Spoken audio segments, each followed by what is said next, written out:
آج کل کے جذباتی دور میں جب انسان سب کچھ کرنا چاہتا ہے لیکن کچھ نہیں کر پاتا،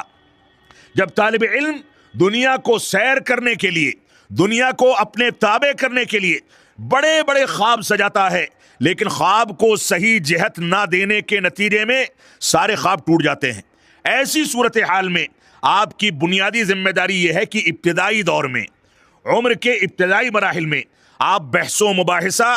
کسی کی تردید، کسی کے اوپر تنقید، اس طرح کے اسالیب قطعاً اختیار نہ کریں، بلکہ تنقید کے لیے یا کسی کے اوپر تردید کے لیے یا کسی کے غلط افکار کی پول کھولنے کے لیے پہلے آپ دلائل شریعت اور نصوص شریعت پر پختگی حاصل کریں۔ آپ علم کے ایک ایسے مقام تک پہنچ جائیں کہ اگر کوئی مخالف آپ کے سامنے کھڑا ہو تو آپ کے سامنے ٹک نہ سکے، تب جا کر کے آپ مخالفت اور مخالف کے بارے میں، تردید کے بارے میں کوئی لاہے عمل تیار کریں۔